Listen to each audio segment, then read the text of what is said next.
En Suède, un membre du gouvernement a fait une annonce un peu inquiétante concernant ce pays du Nord, considéré jusqu'à il y a quelques années avec ses pays voisins comme des modèles de développement harmonieux socialement et économiquement, mais qui depuis quelques années connaissent quelques ratés. Eh bien voilà que une personne du gouvernement suédois annonce pour la Suède de graves problèmes économiques pour l'année à venir, c'est-à-dire 2023, et probablement également des problèmes sociaux, des problèmes de sécurité.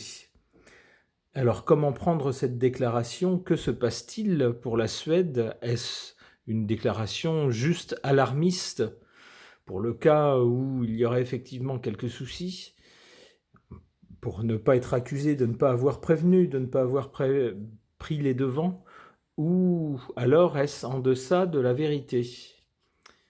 Je pose la question au Tarot de Marseille. Qu'en est-il de la Suède, de la situation en Suède?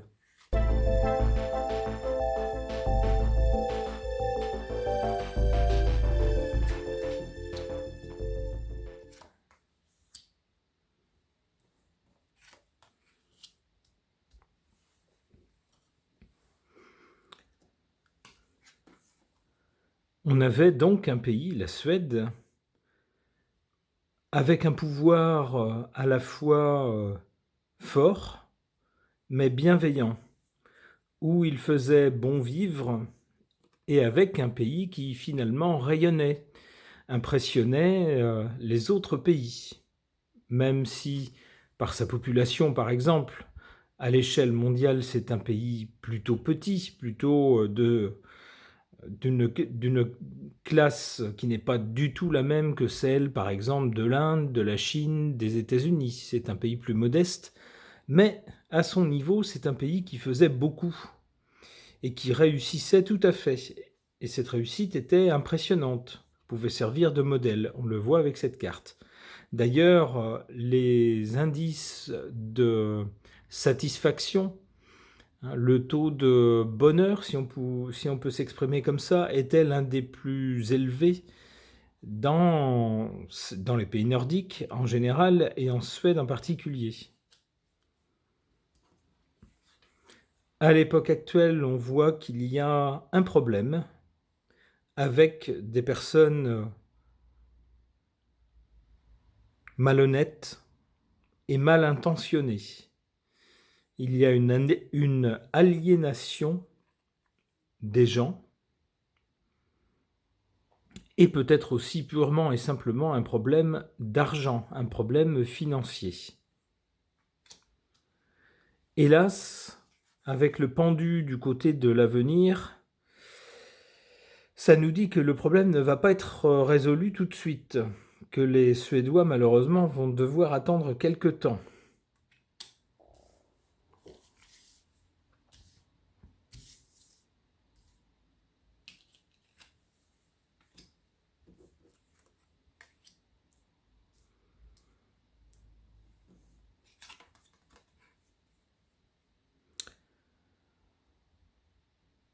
Ce qui se passe, c'est peut-être bien ce qu'a annoncé cette personne du gouvernement suédois. C'est peut-être bien un grand bouleversement.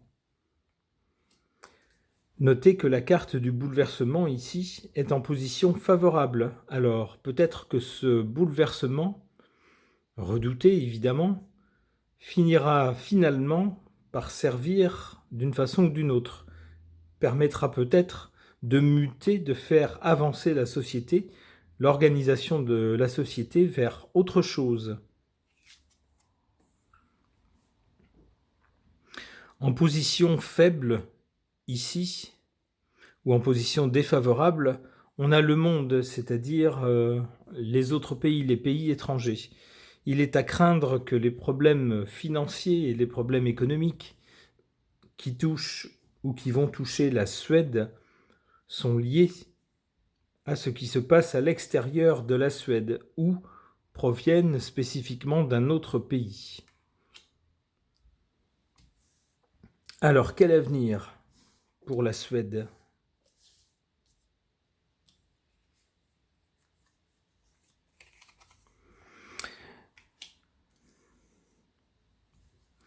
Décidément, quand ça ne veut pas, ça ne veut pas. Hein.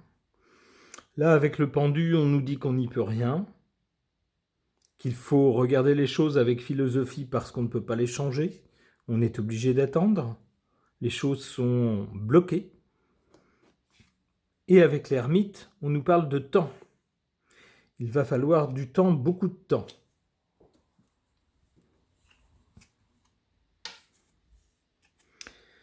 Et de l'intelligence. Il faudra de l'intelligence, de la patience et de la sagesse. Allez, une dernière.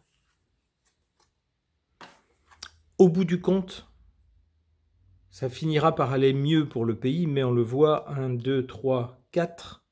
Quatrième carte seulement, donc pas tout de suite. En tout cas, probablement pas en 2023. Ok.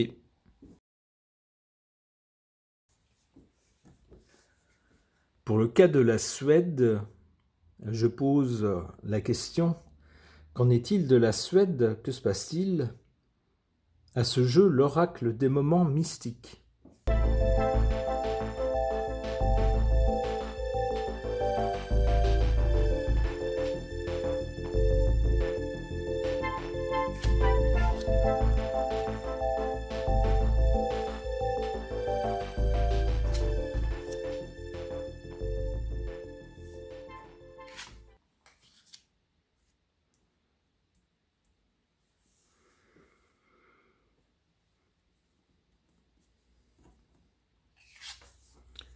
Concernant la situation actuelle de la Suède, on nous parle ici de la ronde des saisons, c'est-à-dire qu'il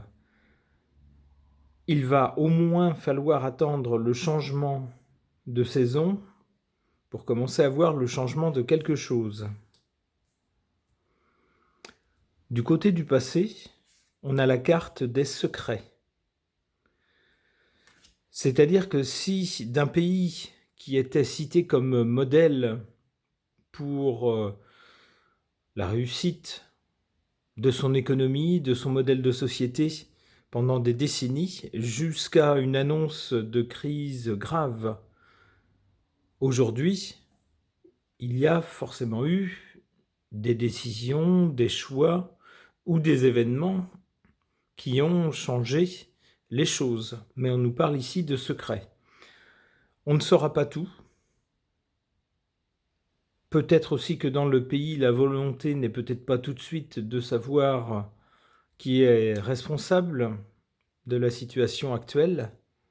Bref, sur le passé, en tout cas, il y a des choses qu'on ne saura pas pour aller jusqu'à la situation présente. Du côté de l'avenir, un peu comme dans le tirage précédent où on avait l'ermite est un peu seul, il doit se débrouiller tout seul. Ici, on a une carte qui dit « M'entendez-vous » ? On a l'impression de, ici, une personne qui attend quelque chose. Elle a une corne, genre corne de brume ou quelque chose, une corne d'appel à la main, mais elle semble attendre quelque chose ou quelqu'un qui ne vient pas. Donc on a la même idée que dans le jeu précédent, c'est-à-dire il va falloir du temps pour remettre les choses sur de bons rails, la situation économique entre autres.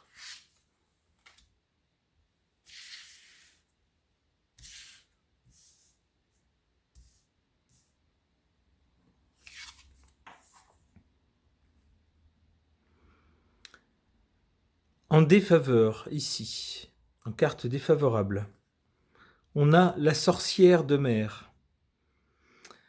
Alors déjà, le mot sorcière n'est pas de très bon augure, ça fait penser à des gens pas forcément très bien intentionnés.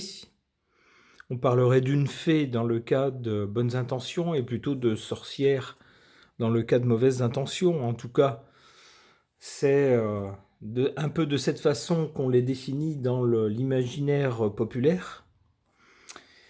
Et puis, la carte nous montre une personne qui se trouve sous les eaux, c'est-à-dire pas quelque chose que l'on voit au grand jour.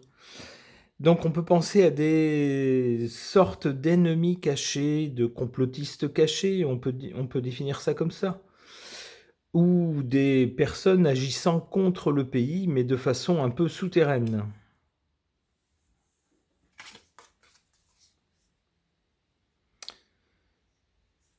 Ici, en positif, on nous dit que tout est connecté.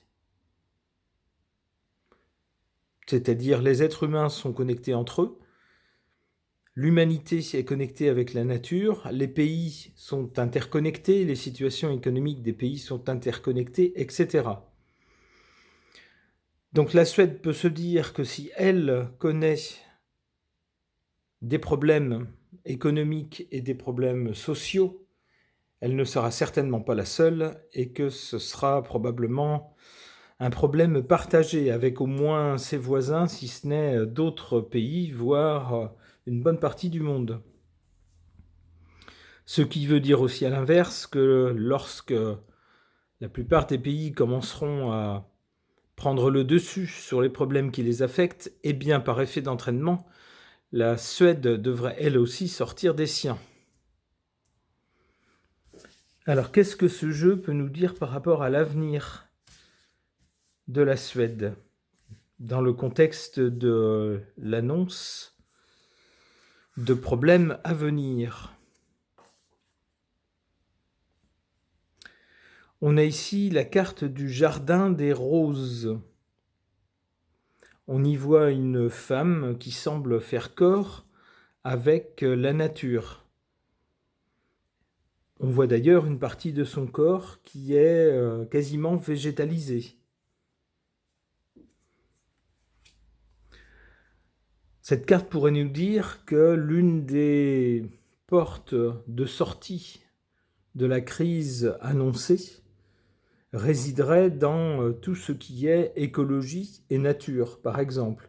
Alors ça tombe bien parce qu'en tant que pays nordique, assez peu peuplé mais avec beaucoup de terres, la Suède est bien placée pour exploiter, on va dire, ces valeurs-là et développer ces valeurs-là.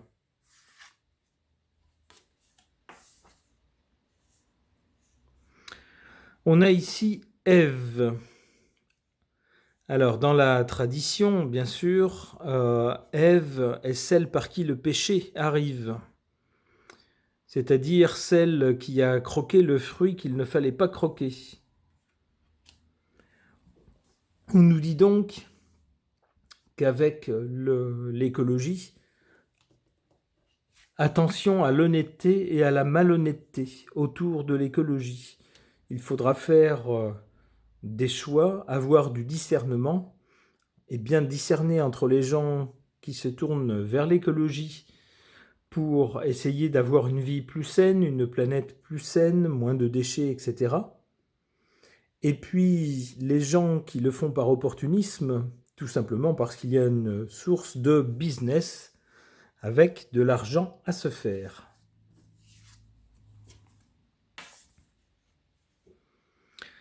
À cette seule condition, et la question d'avoir également ce discernement, on voit que ce pays sera capable de transformation. Alors la transformation, on la voit ici, on voit une jeune fille dont le buste est quasiment déjà transformé en papillon. On a donc bien une orientation vers ce genre d'avenir, écologie, vert. Ok.